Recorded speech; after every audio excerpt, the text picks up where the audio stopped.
Saludos.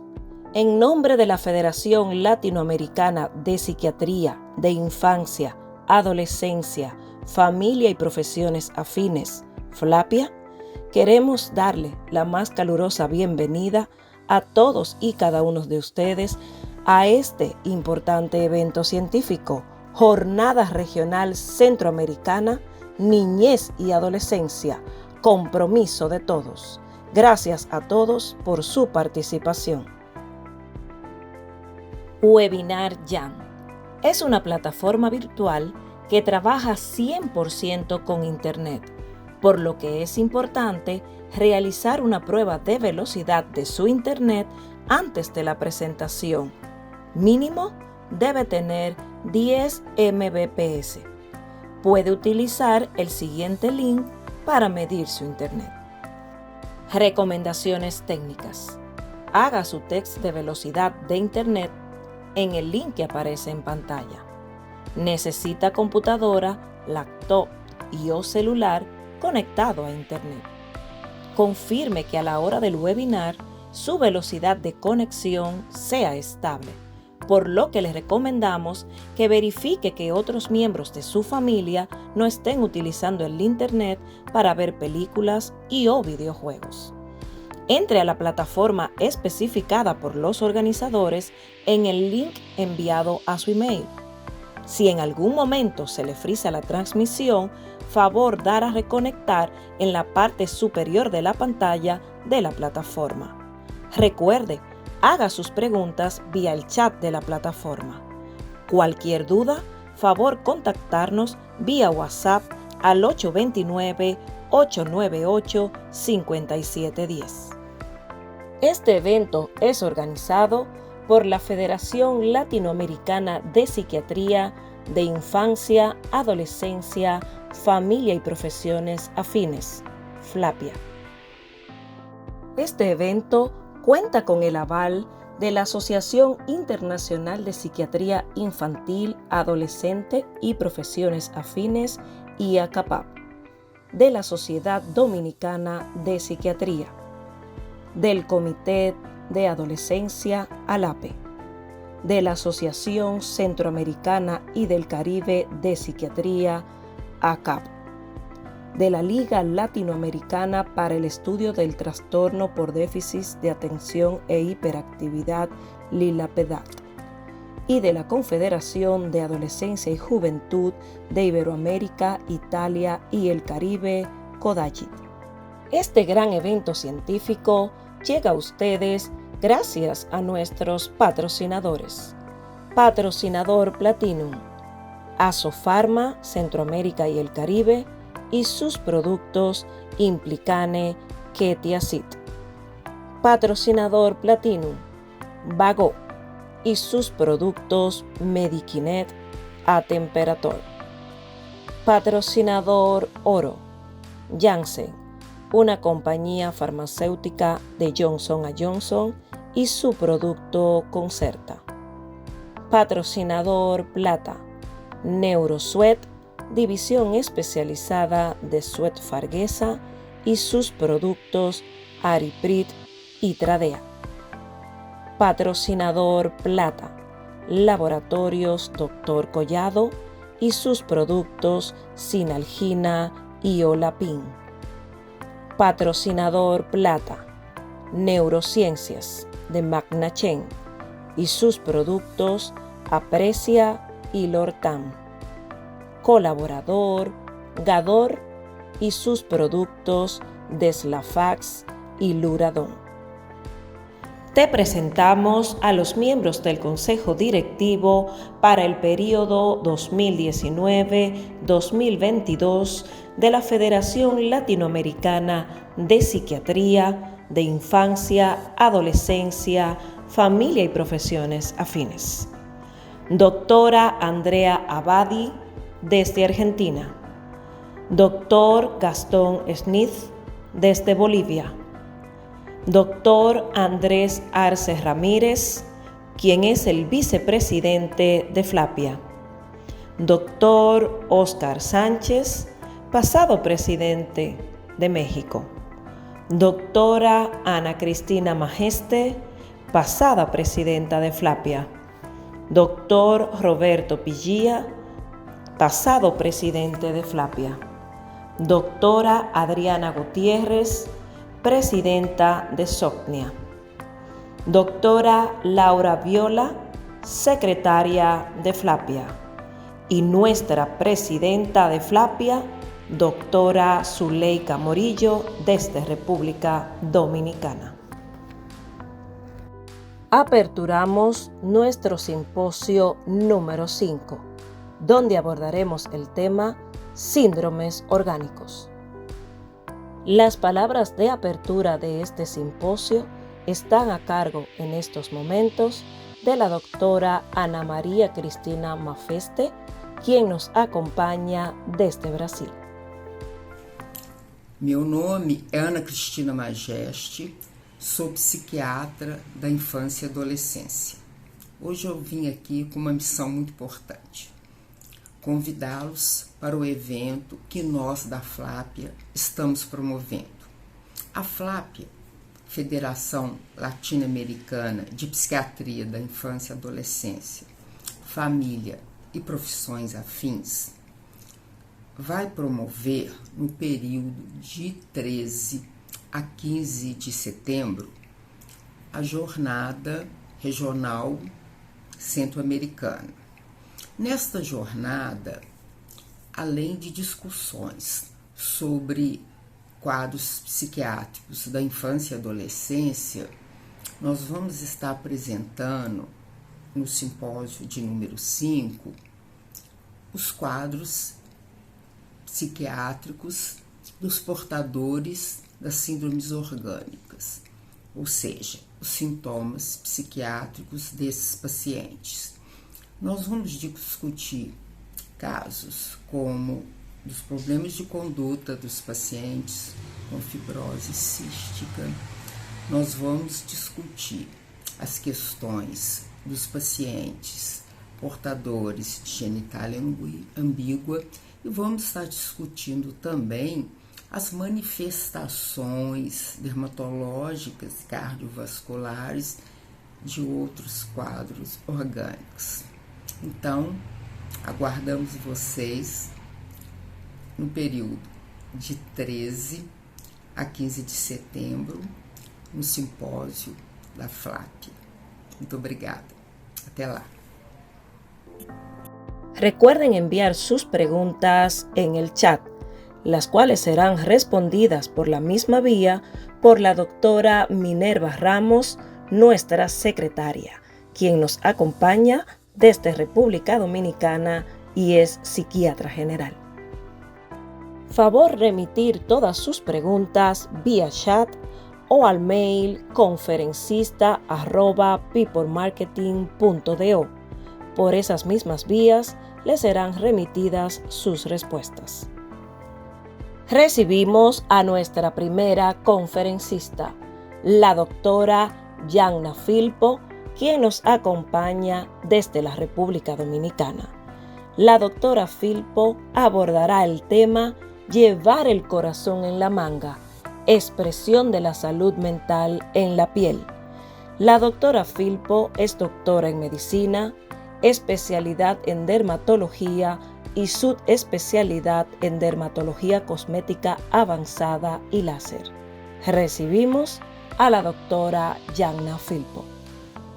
Buenas tardes, yo soy la doctora Yanna Filpo, dermatóloga clínica y cosmética, y hoy les voy a hablar sobre la expresión de la salud mental en la piel. Hipócrates fue el primero en describir una relación entre el cuerpo humano y los procesos mentales. La piel es un lugar de fácil acceso para que se manifieste la ansiedad, impulsos agresivos y un comportamiento autodestructivo. Es decir, que una enfermedad primariamente mental se pueda manifestar a nivel de la piel. Y asimismo, las enfermedades primarias de la piel o que afectan predominantemente la piel pueden provocar una alteración en la autoimagen, conllevando a depresión y ansiedad, como por ejemplo las enfermedades como acné, psoriasis, vitiligo y alopecia areata. Un 30 a un 60% de los pacientes dermatológicos van a tener una comorbilidad psiquiátrica o psicosocial. La psicodermatología es la fusión entre la psiquiatría y la dermatología. Y esta se va a ocupar de la influencia psicosocial en la génesis, en el mantenimiento y la cronicidad de varias enfermedades de la piel. Para su mejor estudio se han dividido estos trastornos en 3 tipos, como el psicofisiológico, los trastornos psiquiátricos primarios y los trastornos psiquiátricos secundarios. Los trastornos psicofisiológicos se consideran enfermedades que se agravan con el estrés. Hay que tomar en cuenta que no son producidas por estrés, sino que el estrés puede empeorar o exacerbar la enfermedad en individuos que están genéticamente predispuestos, como la alopecia areata, la psoriasis, el líquen simple crónico y la dermatitis seborreica. En cuanto a los trastornos psiquiátricos primarios, la enfermedad mental es la primera o es la condición primaria y luego se va a manifestar de forma secundaria en la piel. Y dentro de estos tenemos el delirio de infestación, trastornos de escoriación, la tricotilomanía y la dermatitis artefacta. Dentro de los trastornos psiquiátricos secundarios tenemos como la enfermedad primaria va a ser la dermatológica y esta enfermedad va a repercutir a nivel de la psiquis, como el vitiligo, la alopecia areata, la psoriasis y el acné. Como estas son enfermedades crónicas de la piel y que producen una alteración en el aspecto cosmético del paciente, tienden a generar depresión, ansiedad al paciente que lo padece. La primera enfermedad de la que vamos a hablar el día de hoy es el delirio de infestación y este es un tipo de trastorno delusional y se define como una psicosis monosintomática e hipocondríaca donde el individuo tiene la falsa creencia de que está infestado por parásitos o por organismos vivos y eso va a afectar las relaciones interpersonales y el ambiente laboral. La edad media de aparición es en la adultez, a los 57 años, y tiene un predominio en el sexo femenino. El 80% tiene antecedentes de afecciones psiquiátricas concomitantes con el delirio o que afecciones pasadas, como la depresión, el abuso de sustancias y el trastorno de ansiedad. En cuanto a los criterios de inclusión para el diagnóstico del delirio de infestación o delusión parasitaria del DSM-5, tenemos la presencia de la delusión o el delirio por una duración de 1 mes o más, o sea, igual a 1 mes o mayor de 1 mes. No cumplir con criterios de esquizofrenia, el paciente funciona adecuadamente fuera del delirio y que éste no se asocie al consumo de sustancias o a una condición médica o a otro trastorno. Es muy característico que los pacientes, para poder demostrar que sí tienen parásitos en la piel, llevan a la consulta especímenes como prueba de su infestación. Y es muy típico el Matchbox Sign, o conocido también como el signo de la caja de cerillas o de la caja de fósforo, y es que el paciente toma una caja de fósforo, recolecta del ambiente, o sea, de su ambiente, piel muerta, incluso ácaros reales, polvo, para demostrarle al médico de que sí está infestado y que esas son los ácaros que él presenta. También es muy típico que estos sientan formicación, que no se define como la sensación de arrastre en la piel o de que un parásito está caminando en la piel.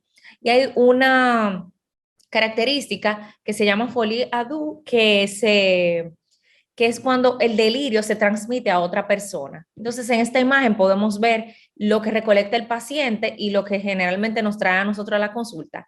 Estos pacientes llegan primariamente a la consulta dermatológica porque ellos están convencidos de que tienen que tienen un ácaro en la piel y es muy difícil que acuda por primera vez a un psiquiatra. Generalmente nosotros los referimos a la consulta de psiquiatría cuando ya hemos convencido de cierta forma al paciente de que no podemos detectar ningún ácaro en su piel y que va a ser necesario la derivación hacia otro especialista. El diagnóstico diferencial hay que hacerlo con enfermedades por ácaros como la escabiasis, dermatitis por ácaros de aves, las que son inducidas por mascotas y por orugas. Las dermatitis por fibra de vidrio es una afección ocupacional y donde hay partículas de vidrio que se incrustan en la capa córnea y pueden producir la sensación de prurito y ya por la historia podemos llegar al diagnóstico. La inducida por sustancias como anfetaminas, opioides y cocaína, prurito por enfermedades sistémicas, deficiencia de hierro, pelagra, deficiencia de vitamina B12, la esquizofrenia, demencia u otros trastornos psiquiátricos. En cuanto al diagnóstico, hay que descartar una enfermedad metabólica u orgánica haciendo hemograma, panel metabólico, perfil tiroideo. La biopsia solamente se realiza si el paciente tiene lesiones y el dermatólogo tiene dudas de que pudiera ser otra enfermedad cutánea por el patrón del rascado que pueda simular otra enfermedad. Pero si no tiene ningún tipo de lesión de piel, la biopsia es innecesaria porque no va a salir nada en el reporte histopatológico. La cinta adhesiva es una forma que es menos cruenta que la biopsia, o sea, no es cruenta para nada, donde se pega una cinta adhesiva en la piel del paciente para investigar y verlo al microscopio y que el paciente vea que sí se está haciendo el intento de descartar su infestación de ácaros. La dermatoscopía, como vemos en la imagen, que es la observación directa con un dermatoscopio para ver si vemos algún parásito. Los ácaros generalmente es muy difícil verlo directamente con el dermatoscopio, pero sí hay signos que pueden orientarnos a que están infestados. También se recomienda que un especialista examine el entorno buscando un nido de aves o alimañas y un screening en orina para drogas para descartar que el paciente no esté bajo los efectos de alguna de estas sustancias. En cuanto al tratamiento, se debe realizar con antipsicóticos y el de primera línea está la risperidona. La segunda enfermedad es la tricotilomanía y esta se caracteriza por el paciente se arranca su propio pelo. Esto va a producir alopecia y se considera parte del espectro del trastorno obsesivo compulsivo.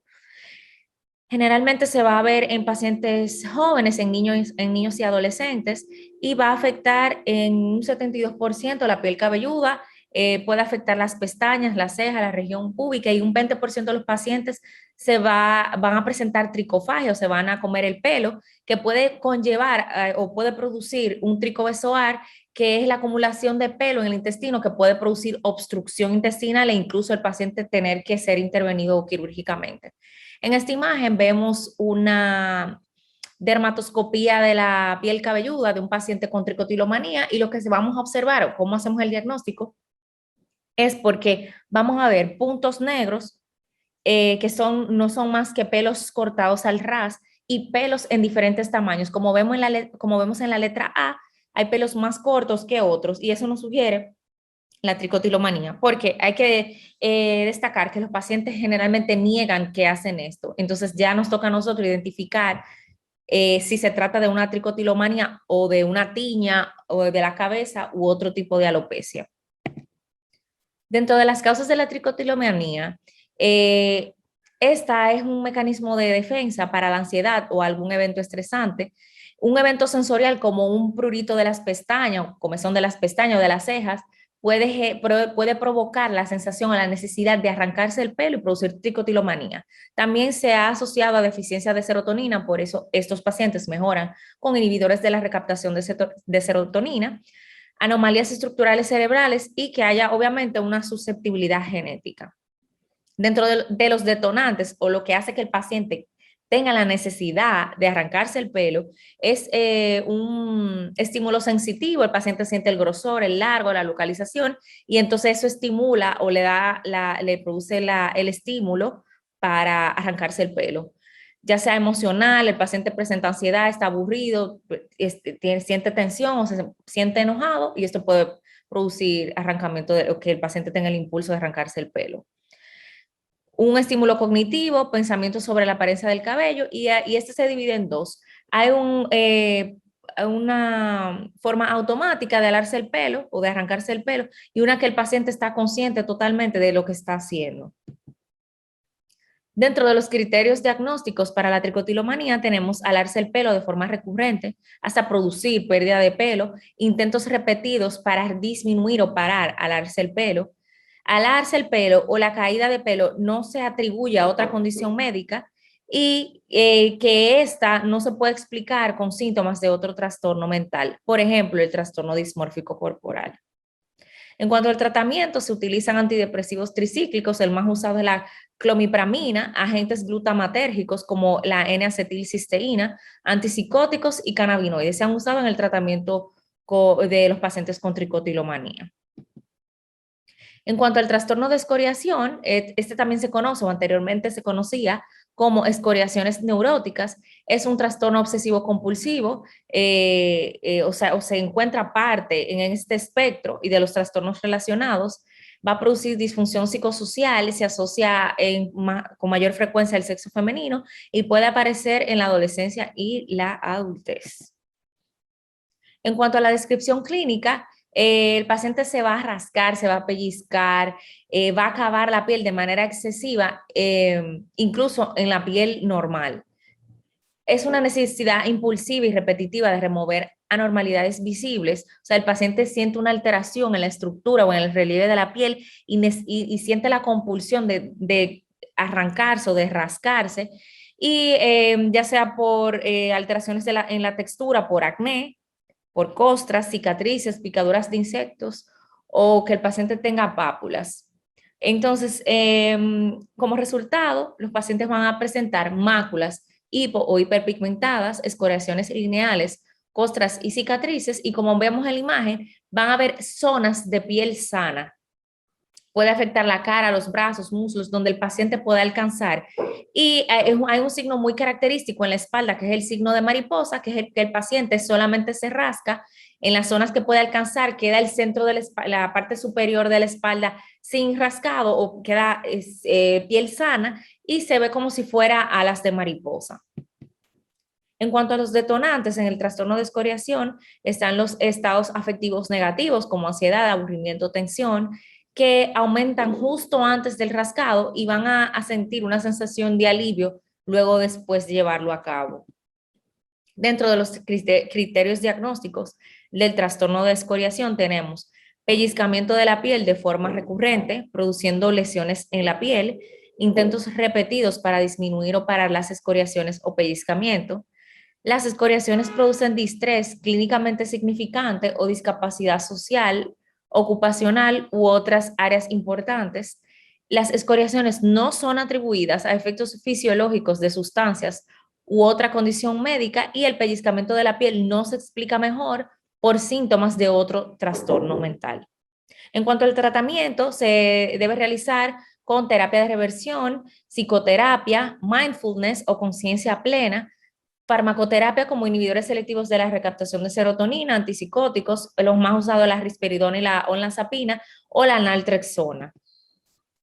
La dermatitis artefacta, esta es el daño que se produce a la piel por el mismo individuo para satisfacer de una forma consciente o inconsciente el deseo de asumir el papel de un enfermo. O sea, que el paciente se rasca no porque le pica, sino porque quiere, necesita, de manera consciente o no, sentirse atendido. Estos pacientes no admiten que se producen el daño, por lo que es muy importante que podamos detectar cuando se trata de una dermatitis artefacta. Las lesiones van a ser muy características porque son irregulares, van a ser socavadas, ulceradas, liquenificadas, que es cuando la piel se pone gruesa, pueden ser ampollares, puede haber púrpura que va a rodear la piel sana. Generalmente estas son geométricas y que no siguen ningún patrón de ninguna enfermedad en localizaciones atípicas, y van a tener, no van a seguir ningún tipo de patrón que nos pueda orientar a que sea una enfermedad cutánea real. Y pueden utilizar diversos mecanismos como calor, frío, agua hirviendo, químicos, manipulación con los dedos o instrumentos, y también estas se van a producir en zonas de fácil acceso, igual que el trastorno de escoriación. En cuanto al tratamiento de la dermatitis artefacta, se pueden utilizar antibióticos tópicos, debido a que los pacientes generalmente van a tener lesiones ulceradas, hidratantes, se pueden aplicar vendajes oclusivos, y en cuanto al tratamiento psiquiátrico, psicológico, la psicoterapia, terapia cognitiva, del comportamiento, terapia de relajación, y en fin, estos pacientes necesitan una atención tanto por el dermatólogo como el psiquiatra. Son pacientes que trabajamos en conjunto. El trastorno dismórfico corporal es la preocupación excesiva por defectos que no existen o que son muy leves y que el paciente lo ve de manera exagerada. Generalmente inicia en la niñez y en la adolescencia y esto genera una preocupación por varias horas al día del supuesto defecto y los pacientes pierden horas y horas mirándose en el espejo.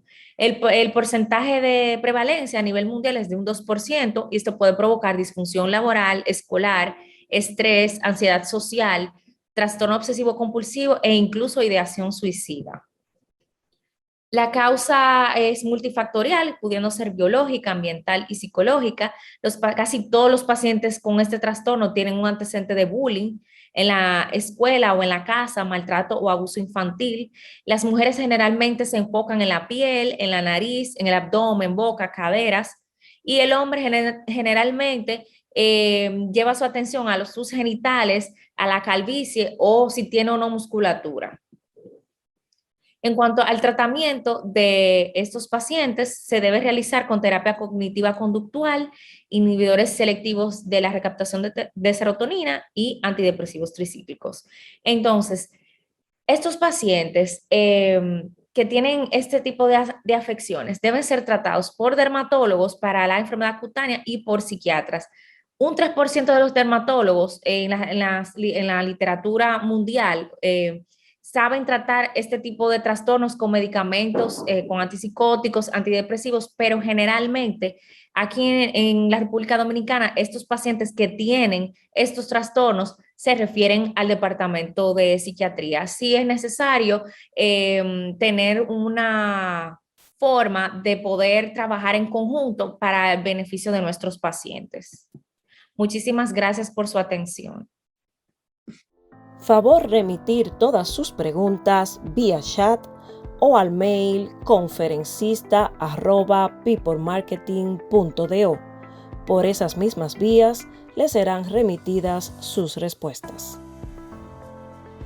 Manifestaciones psicológicas en pacientes con fibrosis quística de la unidad del Hospital Infantil Dr. Robert Reed Cabral. Es el tema que a continuación abordará nuestro conferencista, el licenciado Jorge Lynch, quien tiene especialidad en tratamiento integral de los trastornos de la personalidad y la conducta alimentaria. Tiene formación en el encuentro de experiencias de fibrosis quísticas, especialidad en metodología de la investigación científica, certificación del programa de imagen corporal, maestría en psicoanálisis, licenciatura en psicología clínica.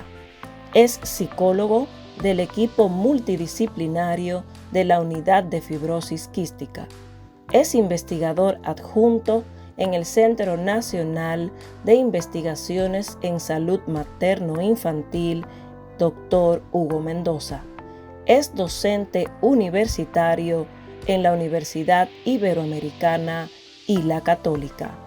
Es colaborador externo de Seguros Sura. Es psicólogo encargado de valoraciones clínicas. Actualmente, servicio médico psicoterapéuticos en CP Emmanuel. Es además miembro de diversas asociaciones, colegios y sociedades nacionales e internacionales. Con nosotros, el licenciado Jorge Lynch. Saludos cordiales a todos. Mi nombre es Jorge Lynch. Soy psicólogo clínico en la unidad de fibrosis quística del Servicio de Neumología del Hospital Infantil Robert Reed Cabral en la República Dominicana. Y les estaré hablando acerca de las manifestaciones psicológicas en pacientes con fibrosis quística de la unidad de neumología del Hospital Infantil Robert Reed Cabral. A continuación, nuestro índice en donde estaremos abordando, en primer lugar, la fibrosis quística como enfermedad y sus implicaciones. Luego estaremos haciendo una pequeña revisión de cómo empezaron los primeros trabajos en el país en torno a la enfermedad. Acto seguido les estaré hablando de las repercusiones psicológicas del diagnóstico, así como también algunos puntos clave a tomar en cuenta en el abordaje de estos pacientes. Asimismo, estaremos dando una mirada a la vida psíquica del paciente con fibrosis quística y comentando las repercusiones de un posible proceso de hospitalización. Y finalmente, antes de concluir, comentaremos de forma general algunos de los efectos que ha tenido la pandemia en esta población. En primer lugar, ¿qué es la fibrosis quística? La fibrosis quística es una enfermedad hereditaria que no permite el ingreso y salida normales del cloruro de sodio de ciertas células, incluidas las que revisten los pulmones y el páncreas. En consecuencia, estas células producen una secreción mucosa que es espesa y pegajosa y que tiende a obstruir los pulmones y a causar problemas de respiración. Además, crea las condiciones para que se promueva el crecimiento de bacterias, lo que ocasiona que las personas afectadas desarrollen infecciones en los pulmones que terminan dañándose y contribuyendo a una muerte prematura. En lo que respecta a la realización del diagnóstico de una fibrosis quística, esta suele realizarse a partir de pruebas genéticas, conjuntamente con el uso de test del sudor.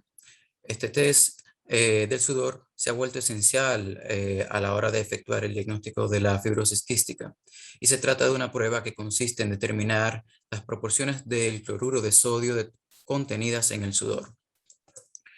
Como comentábamos anteriormente, la fibrosis quística es una enfermedad que afecta diferentes órganos y en algunos casos es común que los líquidos digestivos producidos por el páncreas terminen bloqueando los conductos que le permitirían llegar al intestino delgado, lo que genera una mala absorción y digestión de los alimentos. Y esto a su vez ocasiona problemas digestivos y un retraso en el crecimiento. Entonces, al ser una enfermedad multiorgánica, sus manifestaciones clínicas son variadas y variables de acuerdo con la edad del diagnóstico. Para mantener controlada la enfermedad, las personas con fibrosis quística necesitan un cuidado permanente con continuos tratamientos para las complicaciones pulmonares y digestivas, con controles periódicos en el hospital y una dedicación plena por parte de su familia.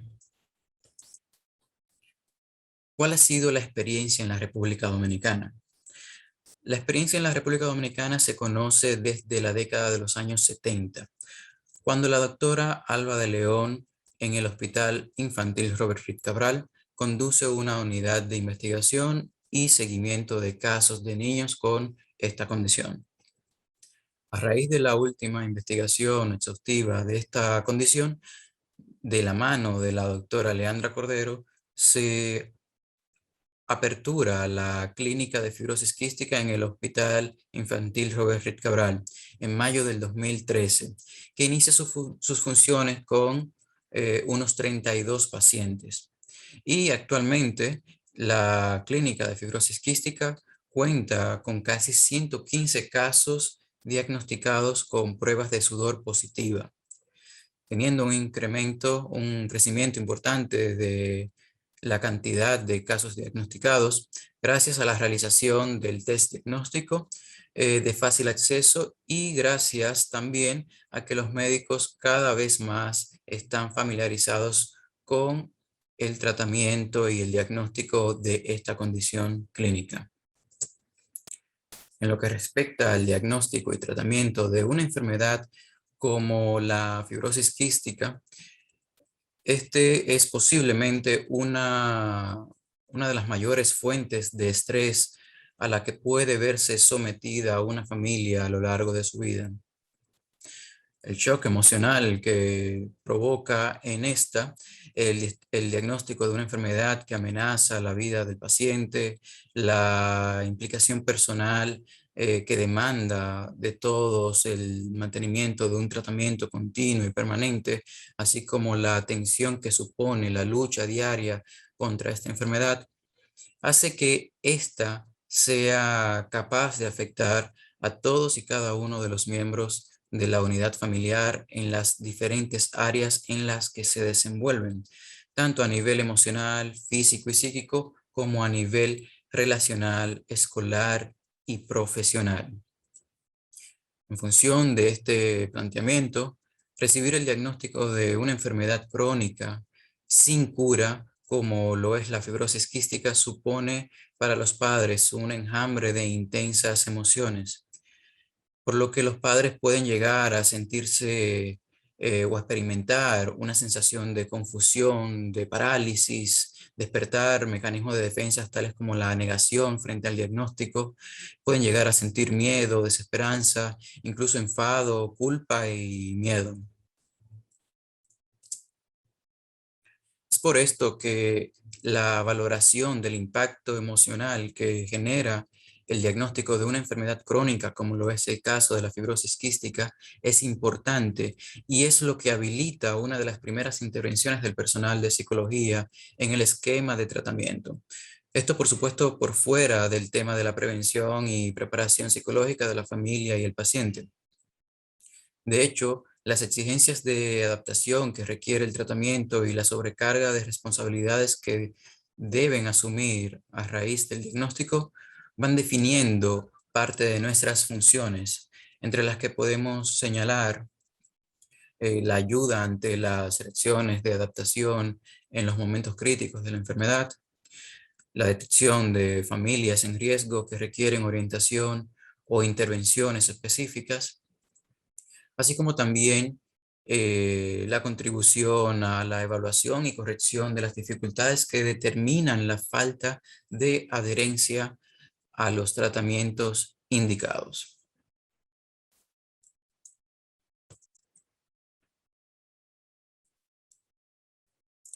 Como pueden ir dándose cuenta, la vivencia de una enfermedad como la fibrosis quística en la infancia puede tener más adelante consecuencias adaptativas en la vida adulta, precisamente por su carácter crónico.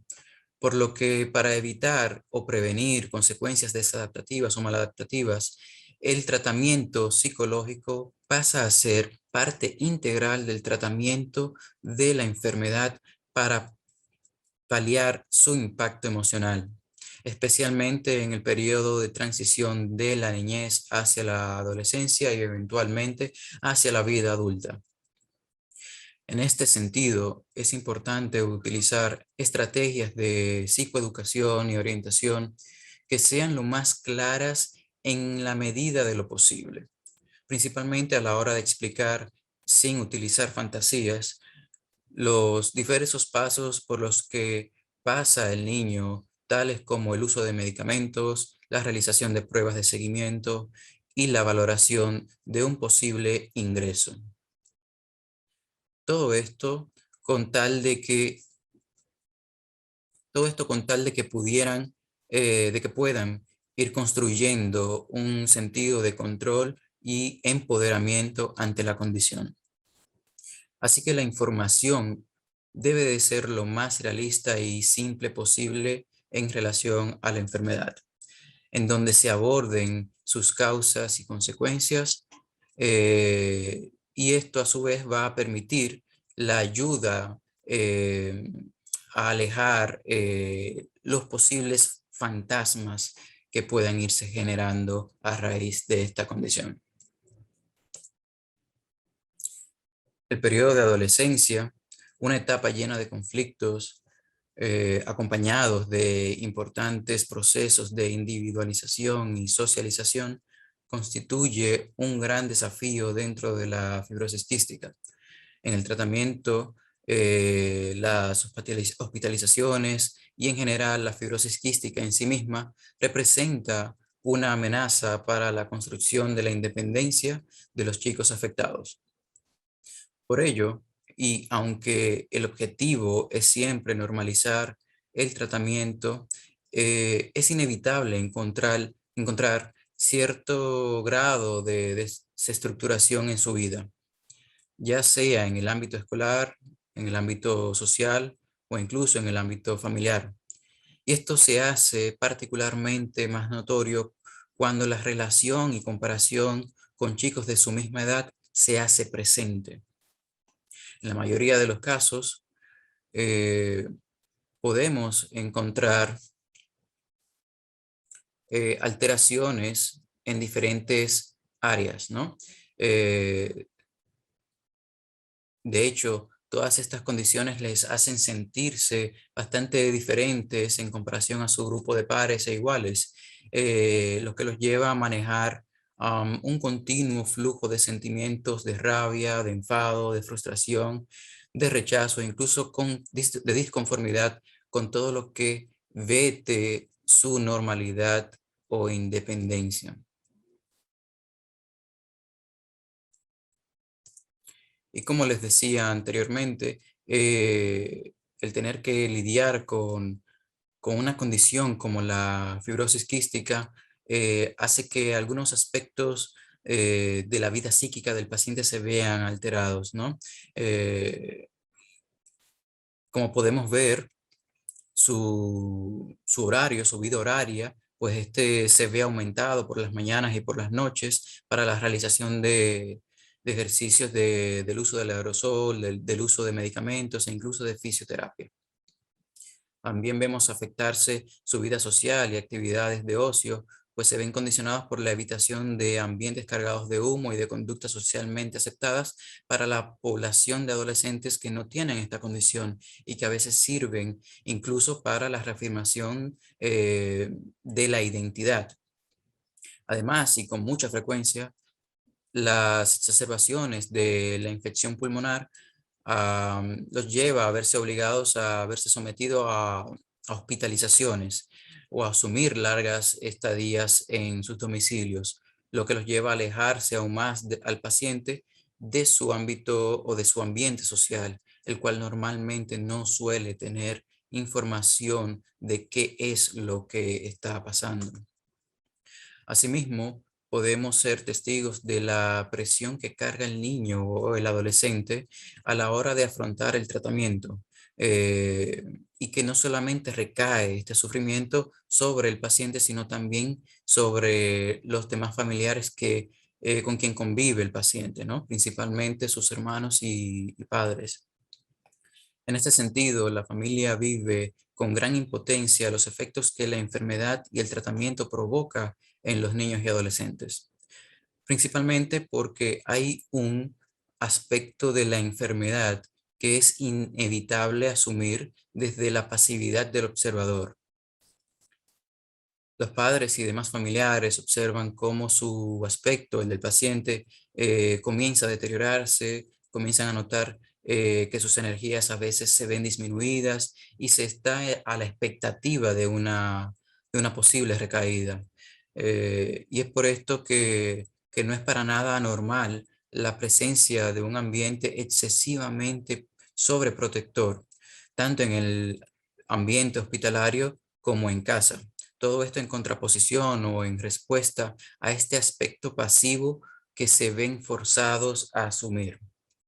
Pues como les decía anteriormente, todas estas condiciones hacen que los pacientes se sientan muy diferentes a sus iguales o grupo de pares y es por ello que manejan un continuo flujo de sentimientos relacionados a la rabia, al enfado, a la frustración, al rechazo, e incluso, como les decía anteriormente, a la disconformidad con todo lo que vete o condicione su normalidad o sentido de independencia. También es común que experimenten mucha soledad y miedo y si no encuentran una vida que les permita canalizar y expresar estos sentimientos, se pueden desencadenar una amplia variedad de problemas comportamentales y emocionales, llevándoles a manifestar rebeldía contra las figuras y situaciones que representen autoridad e incluso hacia el mismo proceso de tratamiento, afectando la adherencia al mismo y por consiguiente potenciando el agravamiento de la condición y generando posibles situaciones de ingreso.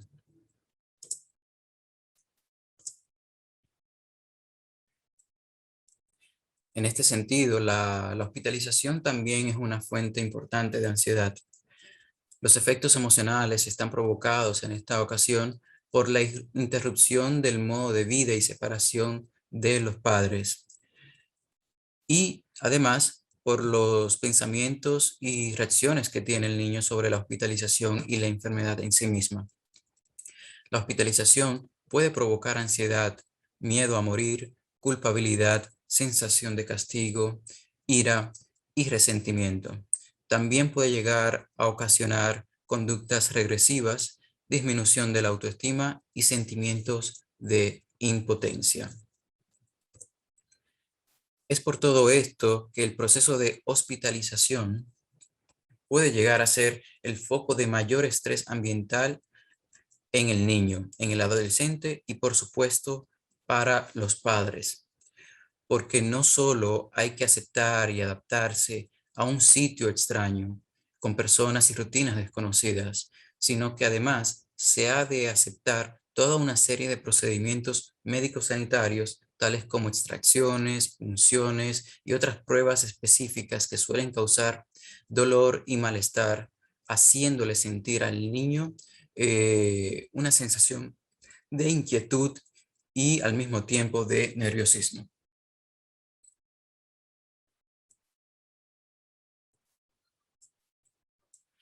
Los periodos de hospitalización provocan alteraciones en varios aspectos.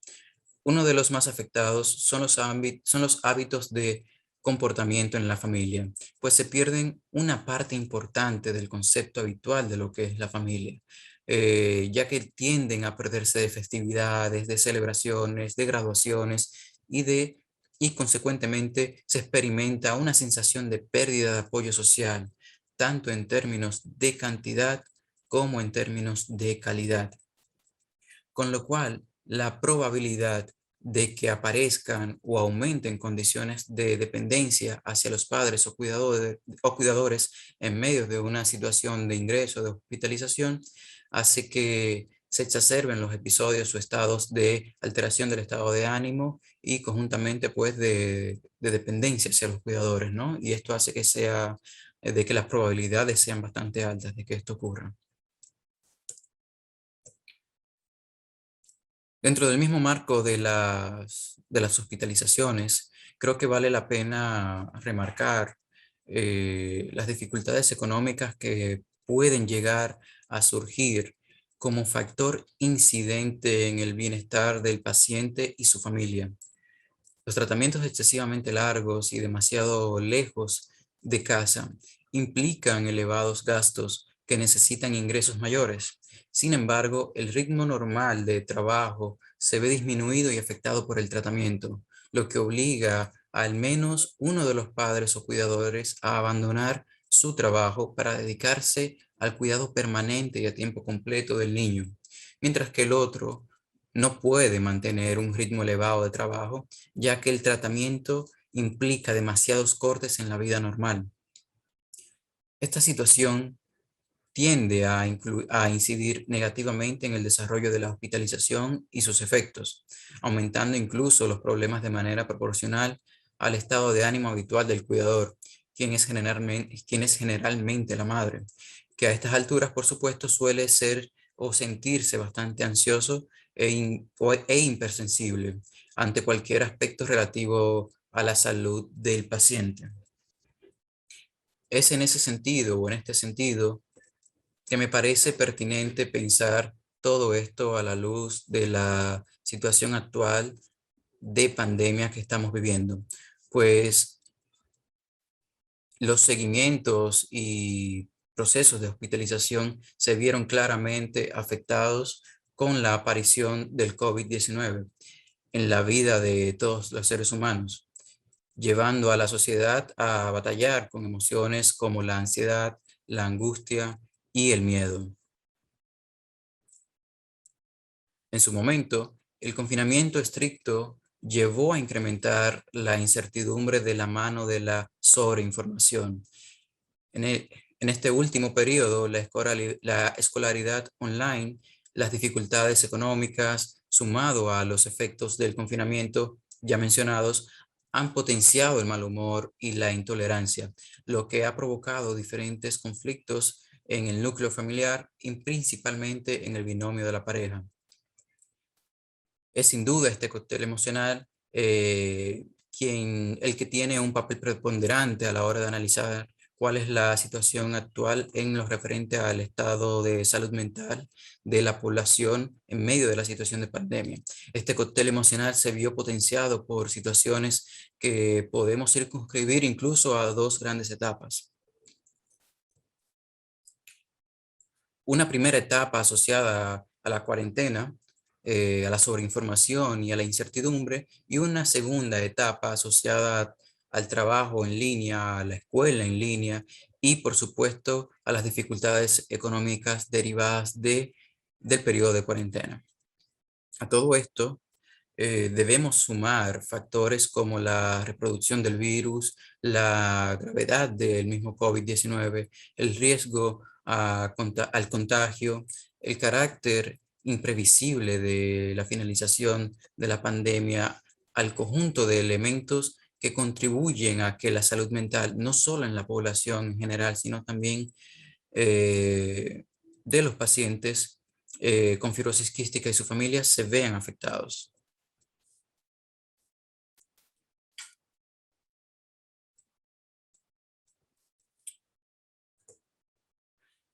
Algunas, de hecho, algunas de las curiosidades que nos ha traído la pandemia en lo que se refiere a la adherencia a las prácticas de autocuidado en nuestros pacientes, lo vemos en el uso cotidiano de las mascarillas. Antes de la pandemia, una de las grandes batallas era el tener que recordarles a los padres y a los pacientes, principalmente aquellos en edad adolescente, lo importante que era el que usaran sus mascarillas como una forma de protegerse ante la posible exposición de agentes que pudieran agravar su situación de salud. Durante la situación prepandemia, la resistencia al uso de las mascarillas era sumamente evidente. Algunas de las justificaciones o argumentos que nos daban los pacientes en edad adolescente hacían referencia a cuestiones relacionadas a su imagen. Hacían también alusión a fallas de la memoria, que simplemente se les había olvidado usar sus mascarillas, pero principalmente a un no querer llamar la atención de los demás, principalmente de su grupo de pares, pues los consideraban como una especie de situación humillante, ¿no? Entonces, recordemos cuán importante es la construcción de la identidad en la adolescencia fuera del núcleo familiar y a partir de un sentido de pertenencia que se va desarrollando a partir de las interacciones que se tengan con amigos, con compañeros de escuela y grupos de pares en general. Por otro lado, en el caso de los padres, muchos de ellos durante la época prepandemia siempre se mostraron sumamente flexibles y poco exigentes a la hora de dar seguimiento a esta clase de indicaciones, mostrando con ellos cierta alineación con las justificaciones que planteaban los pacientes y asumiendo una posición de colaborador pasivo de las resistencias. En definitiva, la mayoría de los efectos psicológicos que ha tenido la pandemia en la población general también han sido vistos en la población de pacientes diagnosticados con fibrosis quística, aunque observando un interesante incremento en las conductas de autocuidado, ¿no? Entonces, a grandes rasgos, la fibrosis quística es una enfermedad tan importante y tan costosa desde el punto de vista físico y psicológico que es de esperar que tanto los pacientes como los padres y la familia en general presenten mayores niveles de estrés y desajuste emocional en comparación a la población general. Es por esta razón que en el proceso de adaptación a la fibrosis quística, el uso de estrategias centradas en el problema, tales como estrategias que permitan conocer la enfermedad, aprender estrategias enfocadas a aprender a manejarla a través del conocimiento, del tratamiento, el reconocimiento de los síntomas y las formas en las que puede alterar el estado de ánimo y la conducta son factores fundamentales en la adaptación emocional a la fibrosis quística. independientemente, por supuesto, del grado de afección clínica de la enfermedad, independientemente también del tiempo de la evolución e incluso de la situación actual. Y es en ese sentido, pues, que la esperanza de vida, creo que vale la pena resaltar, a manera de conclusión, que la esperanza de vida se ha incrementado notablemente gracias a un mejor conocimiento de la fisiopatología de la enfermedad y, por supuesto, al tratamiento multidisciplinario de estos pacientes. Con esto me permito cerrar la ponencia y espero que haya sido de provecho para todos ustedes. Muchísimas gracias. Favor remitir todas sus preguntas vía chat o al mail conferencista@peoplemarketing.do. Por esas mismas vías les serán remitidas sus respuestas. Nuestra próxima conferencista, la licenciada Stephanie Suárez, quien abordará el tema manifestaciones conductuales asociadas a síndromes genéticos. La licenciada Suárez es psicóloga, magíster en neuropsicología clínica, magíster en neuroeducación, enfoque de inteligencias múltiples y atención plena. Es técnico especialista en estimulación temprana y certificada en masaje infantil. Tiene estudios complementarios en el área de neurodesarrollo, tecnología y educación. Es neuropsicóloga clínica y labora a nivel público en el Hospital Infantil Dr. Robert Reed Cabral. Realiza procesos de evaluación, diagnóstico e intervención. Es facilitadora de talleres, es docente universitaria y es miembro de clínica interdisciplinaria para el estudio y manejo de pacientes con desorden de la diferenciación sexual y clínica para el estudio de trastornos del espectro alcohólico fetal, clúster de alcohol. Recibimos a la licenciada Stephanie Suárez. Buenas tardes, bienvenidos y bienvenidas. Mi nombre es Stephanie Suárez, soy neuropsicóloga clínica, les hablo desde República Dominicana. En esta oportunidad voy a estar compartiendo el tema manifestaciones conductuales asociadas a síndromes genéticos desde la experiencia clínica del Hospital Infantil Dr. Robert Reed Cabral y en específico de trastornos de la diferenciación sexual conocidos como DDS. Los DDS son un conjunto de trastornos congénitos que dan lugar a una discrepancia entre genitales externos, gónadas y sexo cromosómico. Es decir, en algunos casos, estas personas no pueden tener cromosomas sexuales típicos como XY para masculinos o XX para femenino. En otros casos sí tienen estos cromosomas típicos, pero le acompaña una inusual mezcla de rasgos anatómicos femeninos y masculinos. Y hay un pequeño número de casos donde estos órganos sexuales no se han desarrollado de una forma típica o simplemente no existen.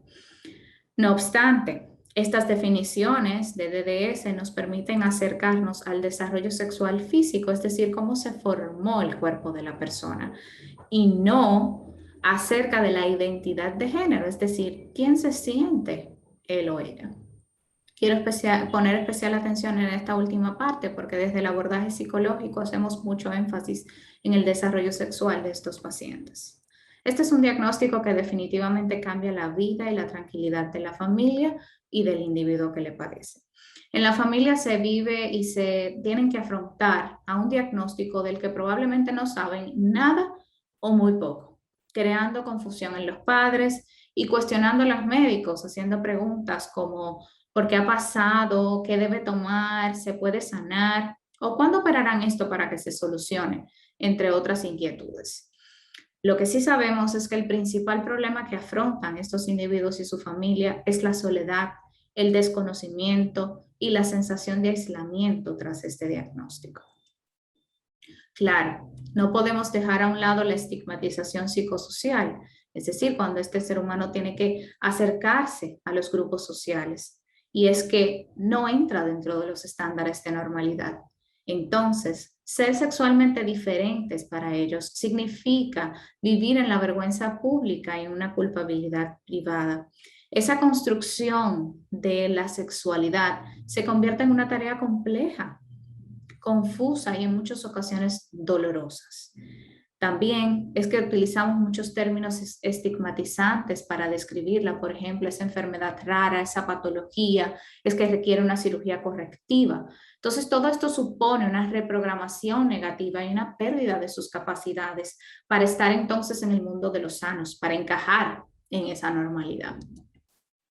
¿Cuáles son entonces esas consecuencias psicosociales? Desde la familia, pues hay un proceso de duelo en todas sus etapas, desde el shock, la negación, la ira, la depresión, el vacío y en los mejores casos llegar a la aceptación. Culpa, secretismo, angustia, miedo, inseguridad y ansiedad. Desde el individuo mismo, pues esa confusión en la construcción de la identidad sexual, ansiedad, depresión, vergüenza, secretismo también, baja autoestima, duelo y aislamiento. En el Hospital Infantil Dr. Robert Rick Cabral hemos conformado un comité integral para el abordaje de estos casos desde 3 disciplinas o 3 ciencias, la endocrinología, urología y psicología.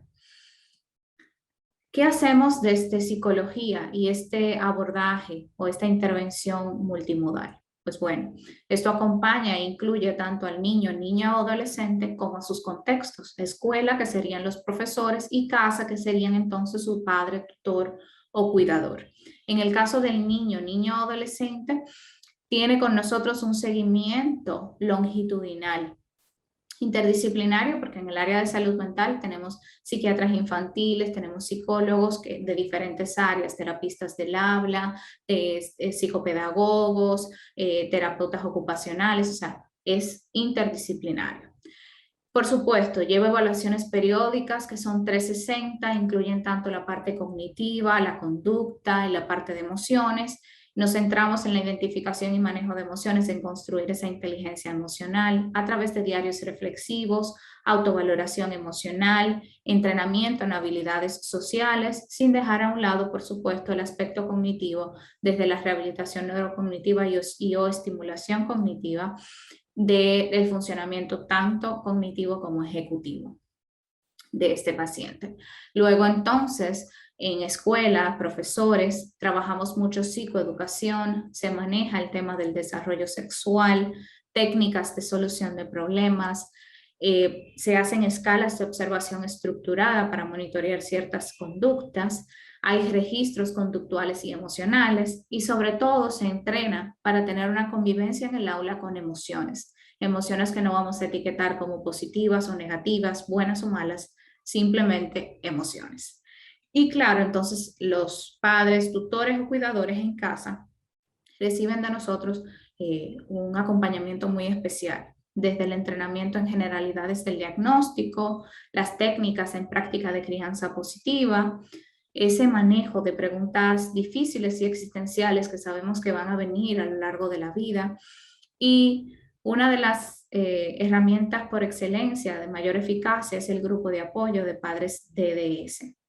Y es que pertenecer o formar parte de un grupo de apoyo puede suponer para ellos tener un espacio donde traspasar ese tabú del que hablábamos, ese secretismo, ese miedo, ese rechazo. La persona se siente reflejada en otros. Hay una sensación como de que he llegado a casa, de poder hablar sin temores, sin necesidad de esconderme, puedo mostrarme exactamente como soy. Frente a esa sensación de soledad, de sentirme como un bicho raro, algo raro, de aislamiento, el compartir con un grupo de iguales favorece el poder estar acompañado y sentirme que puedo formar parte de algo más grande. Algo que me gustaría resaltar es algunas cosas que debemos tomar en cuenta a la hora de abordar. Me gustaría que pudiéramos evitar esto y sustituirlo, por supuesto, por la columna de la derecha. O sea, aquí están las alternativas también. ¿Qué podemos hacer? Evitemos utilizar un lenguaje muy técnico, con explicaciones muy complejas o pormenorizadas. En sustitución de eso, algo más comprensible, que cualquier persona, aunque no esté especializada en ese tema, pueda comprender. Evitemos presentar imágenes que hieran la sensibilidad, como órganos, sangre, operaciones, fotos de cuerpo desnudo, incluso de personas famosas. En sustitución de esto vamos a hacer dibujos, croquis que me ayuden a explicar y el que el paciente entienda lo que quiero mostrar. No utilicemos palabras patologizantes como decir esa patología, ese problema, esa anomalía, esa malformación, es que padece, es que sufre. En sustitución vamos a utilizar palabras más neutras como esa condición, diferencia, diversidad, entre otras. Evitemos poner género o a características que son biológicas o genéticas. Por ejemplo, es que es mujer genéticamente hombre, es que sus cromosomas son masculinos, es que hay genitales ambiguos. En sustitución de eso, vamos a utilizar expresiones que no etiqueten la biología o la información genética. Mujer XY, cromosomas XY, genitales atípicos, diversos. Y muy importante, evitemos dar instrucciones que alimenten ese miedo, ese secretismo y esa preocupación al futuro. Por ejemplo, ojo, nadie le cambia el pamper a ese niño. Solo yo, nadie le va a cambiar el pamper. Si alguien se entera, se suicidará. Le harán bullying toda su vida. Son expresiones que debemos evitar. En sustitución de eso, vamos a favorecer una visión más humana y diversa de estas personas, sin caer en mitos. ¿Cómo sabemos entonces desde nuestra experiencia que esto va evolucionando, cómo va impactando a las familias y cómo va avanzando? Iniciamos con 8 casos activos, de los cuales solo 3 permanecían en seguimiento. Hoy brindamos seguimiento a 25 familias activas. No obstante, es importante resaltar que hay una alta tasa de abandono al seguimiento por psicología, sobre todo cuando ya se han realizado cirugías o cuando se aplaza esa decisión de realizar una cirugía, porque los padres asocian solución con cirugía y como que el problema ya va a dejar de existir y dejan a un lado pues este acompañamiento a las emociones y al desarrollo integral del individuo. ¿Qué otra forma más adecuada de poder conocer la experiencia que desde los testimonios de los pacientes mismos? Este es uno de los pacientes, actualmente tiene 15 años, está en consulta desde hace 4 años y nos dice: hola a todos los médicos, gracias a Dios y a todos ustedes por su trabajo duro. Hasta el momento me siento satisfecho con todo tratamiento y cirugía, gracias al Todopoderoso y a los conocimientos médicos de los doctores. Cuando llegué a las primeras citas médicas, pues tenía muchos problemas, pero gracias a Dios he podido mejorar y entender muchas cosas. Y las terapias me ayudaron a mejorar con el tiempo. Gracias. Una de las preocupaciones para el futuro son llegar a ser un buen profesional y aportar a la sociedad dominicana. Y otra preocupación es que lamentablemente no voy a poder tener hijos, pero Dios sabe cómo hace las cosas y por qué lo permite en nuestra vida. Hasta el momento llevo 2 cirugías y me falta una y me siento satisfecho. La recomendación que le dejo a los niños que están pasando por el mismo proceso que yo es que confíen en Dios y en los médicos y tener paciencia. Me despido de todos los médicos. Otro testimonio, realmente este fue un extracto de uno de los diarios reflexivos llevado en consulta, ya de una paciente que es joven adulta, o sea, no es una edad un poquito más avanzada de la anterior, y pues es un reflejo también de la eficacia que tiene la terapia narrativa que utilizamos con estos pacientes, que sabemos que es muy productiva. Y bueno, ella dice: y eso fue lo que significó esta experiencia en mi vida. Una oleada de normalidad, un bálsamo de bienestar. Ese día me reconcilié con mi cuerpo. Un cuerpo con cicatrices pequeñas que esconden grandes heridas en el alma. Quisiera despedirme con esta frase. Muchísimas gracias, Stephanie Suárez desde República Dominicana. Y aquí está mi contacto y estoy disponible para las preguntas que tengan. Gracias. Las palabras de agradecimiento están a cargo en estos momentos de la doctora Virginia María Ortiz Paredes, quien nos acompaña desde Guatemala y es médico cirujano, psiquiatra, máster en psiquiatría infanto-juvenil, fundadora de la Clínica de Psiquiatría Infanto-Juvenil del Departamento de Pediatría del Hospital General San Juan de Dios en Guatemala. Es además consultora externa OPS-OMS. Recibimos a la doctora Virginia María Ortiz Paredes. Agradecemos a los expositores que participaron en este simposio en donde abordaron los síndromes orgánicos y su relación con la expresión emocional, desde la piel hasta los aspectos conductuales que vemos en los síndromes genéticos y los aspectos emocionales que tienen los pacientes con fibrosis quística. Sin ninguna duda, la comprensión de esto y el adecuado acompañamiento y abordaje del médico con el profesional de la salud mental redundará en una mejor atención y calidad de vida a nuestros pacientes. Muchas gracias por su atención.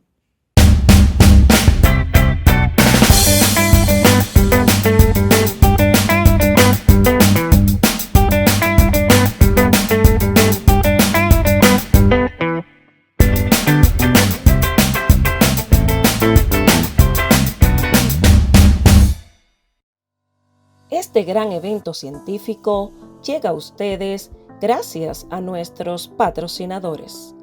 Patrocinador Platinum, Asofarma Centroamérica y el Caribe y sus productos Implicane Ketiacid. Patrocinador Platinum, Vago y sus productos Medikinet a Temperator.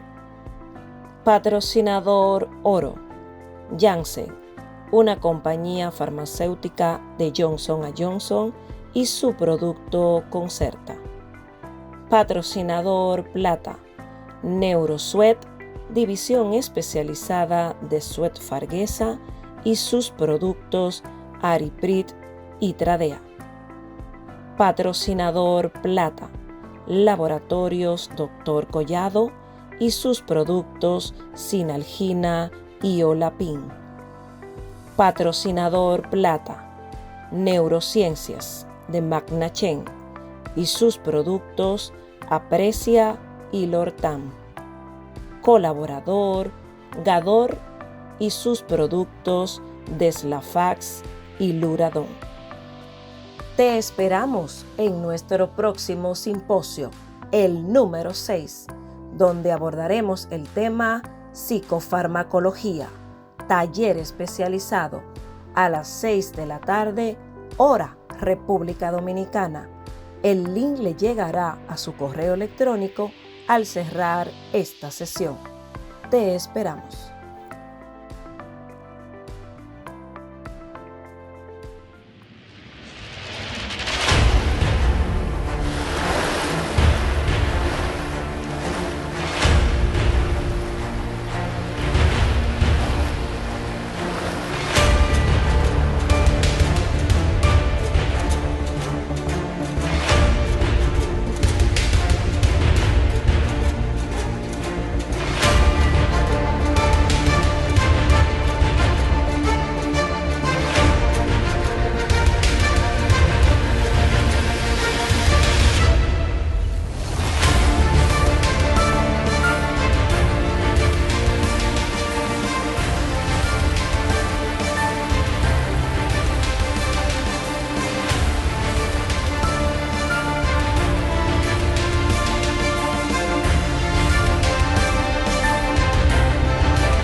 Los certificados por su participación en este evento científico serán enviados vía email. Por eso los invitamos a que entren al Instagram de @peoplemarketingrd, denle a seguir a la página y envíanos un mensaje con el nombre tal cual usted desea que aparezca en su certificado. Cualquier información adicional, favor escríbanos a congresos@pipormarketing.do o escríbanos vía WhatsApp al teléfono 1-829-299-7779. En nombre de la Federación Latinoamericana de Psiquiatría de Infancia, Adolescencia, Familia y Profesiones Afines, queremos agradecerles a todos y cada uno de ustedes su valiosa e importante participación en este evento científico, Jornada Regional Centroamericana, Niñez y Adolescencia, compromiso de todos. Permítanme de manera en especial agradecer a nuestros patrocinadores, a las instituciones que han avalado este evento, a nuestros conferencistas y moderadora y a Pipor Marketing por haberlo organizado. Gracias a todos por su participación.